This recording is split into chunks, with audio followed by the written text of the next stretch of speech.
बर'फोरनि सुबुं अनजिमाया मात्र 20%सो होनना बुंदों। नाथाय दिनै बर'फोरा गावनि हायावनो माबायदि 20% जाखो? जोंहा दिनै जारिमिन दंना गैया? रायजो राजा लोगो नोंथांमोननि थाखाय मोनसे गोदान भिडिअ लानानै फैदों आरो बे गोदान भिडिअ मानि सायाव नोंथांमोना थारैनो इन्ट्र नायनानै एसेब्लाबो हमदांनो हादों। दिनै एनडिएफबीनि गायसनगिरि देरनाब्ला रन्जन दैमारि सारा दिनै बर'फोरखौ 20% बा 20%ल' होननायनि थाखाय दिनै रन्जन दैमारि सारा दिनै रागा जोंदों आरो सोरखौ रागा जोंदों? अब्ला रायजो राजा लोगो नोंथांमोन आङो गिबियाव होग्रोगोन जोंहा गोबिन्द बसुमतारी सारनि बिबुंथि लोगोसे रन्जन दैमारि सारनि बिबुंथि। रन्जन दैमारि सारा दिनै 20%ल' बर'फोर दं होननायनि थाखाय मानो रागा जोंखो आरो थारैनो जोंनि बर' रायजो राजाफ्रा 20%ल' नामा बेनि सायाव सोंथि जानानै दं। रायजो राजा लोगो नोंथांमोन थारैनो गोबिन्द बसुमतारी सारखौ मानो रागा जोंखो लोगोसे माखासे बर'नि माखासे दैदेनगिरिफोरखौ दिनै मानो रागा जोंनो गोनां जाखो रन्जन दैमारि सारा बे भिडिअनि गेजेरजों गासैखौबो नोंथांमोना नुलांनो मोनगोन। अब्ला नोंथांमोना गोबिन्द बसुमतारी सारनि बिबुंथिखौ ससे क्लिप नोंथांमोना स्क्रिनाव नायनानै लाग्रो। मानबि मेलेमजिबि दैदेनगिरि आरो लोगोसे गुबुन गुबुन गौथुमखौ दैदेननानै बर' हारिखौ सिबिबोनाय मानबिगिर दैदेनगिरि नोंथांमोन आरो दुलाराय क'क्राझार आरो चिरां जिल्लानि दाब दाब गामिनिफ्राय बाहागो लाफैनाय आंनि सिबिजाथाव आरो मानिजाथाव आइ आफा रायजो राजा नोंथांमोन गिबियावनो एनडिएफबी प्रग्रेसिभनि तरफनिफ्राय नोंथांमोनखौ साफ्रोमखौबो खुलुमनायजों लोगोसे गाहाम हामग्लायनाय बावग्रोबाय। गोबां बाथ्रा इतिमধ্যে गोबां दैदेनगिरिफ्रा बुंबाय, आं बारा गोबाव बुंनो सानाखै, फंनैसोल' बुंनो सानदों। जेरै बर'फ्रा आलादा रायजो नागिरनाय सोमावसारनाय 52 बोसोर जाबाय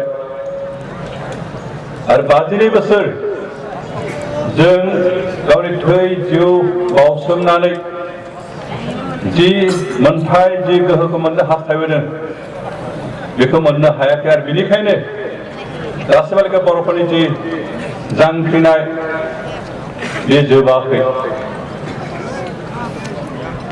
थांनाय 52 बोसोर जों आन्दलन खालामबोनाय सोमावसारबोनाय जाति हिसाबै जोंनि साननाय हनायफ्रा राफोद गोख्रों आरो जुक्तिजों बिजिरना नायनाय बेबायदि सानस्रि जोंनाव जानांसिगौ। बेनिखायनो खावलायदों जे 52 बोसोर सोमावसारनायनि जे एक्सपिरियेन्स जों मोनथाय जों मोनबाय। अब्ला मानव गेदेर रायजो राजा लोगो नोंथांमोना थारैनो खोनाखाबाय आरो मिथिखाबाय आरो बुजिखाबाय थारैनो गोबिन्द बसुमतारी सारा दिनै मा बाथ्रा बुंखो। थारैनो डिपुटि चिफ गोबिन्द बसुमतारी सारनि बुंनाय बिबुंथिया बेसेबां सैथो नोंथांमोना बेखौ जोबनायाव कमेन्टनि गेजेरजों फोरमायहरबानो जाबाय। अब्ला दायो गुबै टपिकआव फैदो जोंहा मानव गेदेर एनडिएफबीनि गायसनगिरि देरनाब्ला रन्जन दैमारि सारा दिनै बर'फोरा 20%ल' दं होननायनि जाहोनाव मानो रागा जोंखो आरो सोरखौ रागा जोंखो नोंथांमोना नायनानै लाबानो जाबाय जोंहा मानव गेदेर रन्जन दैमारि सारनि बिबुंथिखौ। बर'फोरनि सुबुं अनजिमाया मात्र 20%सो होनना बुंदों। नाथाय दिनै बर'फोरा गावनि हायावनो माबायदि 20% जाखो? जोंहा दिनै जारिमिन दंना गैया? बेखौ लानानै सानबाय थानायनि सम गैया। जोंहा राव हारिमु दं। राव हारिमुखौ लानानै जोंनि सिनायथिखौ लानानै बुहुमनि बिखायाव हारि बायदियै गावनि हायाव गावनि सिमानि गेजेराव थांनानै थानो मोन्थाय दं। बेनिखायनो जों नांनांगोन, जुजिनांगोन। য'ত খালি দিবই খোজে কিন্তু কেতিয়াও ল'ব নোখোজে বা দিয়া আৰু লোৱা নাই তাত সন্দেহ থাকিবই, সন্দেহ কৰিবই। খালি যদি ময়ে দিব খোজো, আপোনাৰ পৰা মই একো ল'ব নোখোজো, তেতিয়াহ'লে আপুনি মোৰ ওপৰত সন্দেহ কৰিবই। গতিকে যিবিলাকে নিজকে ডাঙৰ মানুহ বুলি ভাবে, ডাঙৰ জাতি বুলি ভাবে আৰু উন্নত জাতি বুলি ভাবে, তেখেতসকলে খালি দিলেই নহ'ব, ল'বলৈও শিকিব লাগিব। নহ'লে আপোনালোকৰ ওচৰত কোন যাব? কোনে যাব? আপোনালোকৰ লগত থাকিব কোনে? কোনেও নাথাকিব। মোৰ সন্দেহ, কাৰণ উন্নত জাতি বুলি, ডাঙৰ মানুহ বুলি, জ্ঞানী মানুহ বুলি খালি আমালোকক দিব খোজে।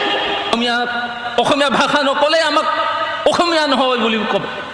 আমাক বেয়া পাব কিন্তু কিমান অসমীয়াই আজি বড়ো ভাষা কৈছে নকয় গতিকে খালি দিব বিচাৰিলে নহব খালি দিব বিচাৰিলে নহব লবও লাগিব যদি 80% অসমীয়া एबा बर'फ्रानो थांनानै थानायनि खोथाखौ साननो गोनां जादोंब्ला गिनो गोनां जादोंब्ला जों बिथांमोना बुंनाय बायदि 20% नि बर'फ्रा मानोथो साननो गोनां आरो गिनो गोनां जाया जोंनि सुबुं अनजिमाया 80% बा मेजरिटी मोनब्ला जोंहा नांनांगौ गैयामोन जों मेजरिटी मोनब्ला जोंहा नांनांगौ आरो जुजिनांगौ गैलियामोन जोंनो गावनो सरकार दानो हागौमोन आरो नांगौ बायदियै थांनानै थानो राहा लामा खालामना लानो हागौमोन बुंगोन दिनै बर'फोरनि सुबुं अनजिमाया मात्र 20% सो होनना बुंदों नाथाय दिनै बर'फ्रा गावनि हायावनो माबायदि 20% जाखो निश्चय जिखिनि समाव ट्राइबेल बेल्ट एन्ड ब्लक सोरजिदोंमोन बेखिनि समाव बैफोर जायगायाव बर' एबा ट्राइबेलफोरनि सुबुं अनजिमाया गोबांसिनमोन एबा जों मेजरिटीमोन जायनि थाखायनो आसाम सरकार आरो बै समनि गिबि मन्त्रि गोपीनाथ बरदलैया बर' एबा ट्राइबेलफोरनि थाखाय ट्राइबेल बेल्ट आरो ब्लकफोरखौ 1948 मायथाइयाव सोरजिनानै होदोंमोन अब्ला दिनै माबायदियै बर' एबा ट्राइबेलफोरनि सुबुं अनजिमाया 20% ल' जाखो दिनै माबायदि बर' एबा ट्राइबेलफोरनि सुबुं अनजिमाया 20% ल' जाखो अब्ला मानोना गेदेर रायजो राजा लोगो नोंथांमोना थारैनो खोनाखाबाय आरो मोनथिखाबाय आरो नुखाबाय दिनै रन्जन दैमार सारा दिनै जोंनि बर' जाथिखौ 20% ल' बुंनायनि थाखाय मानो रागा जोंखो आरो लोगोसे जोंहा गबिन्द बसुमतारी सारा मा बुंखो नोंथांमोना बेखौ कमेन्टनि गेजेरजों फोरमायहरबानो जाबाय अब्ला दिनैनि भिडिअ बेखिनियावनो भिडिअखौ मोजां मोनदोंब्ला लाइक खालाम आरो चेनेलखौ मोजां मोनदोंब्ला साबस्क्राइब खालामनानै होबानो जाबाय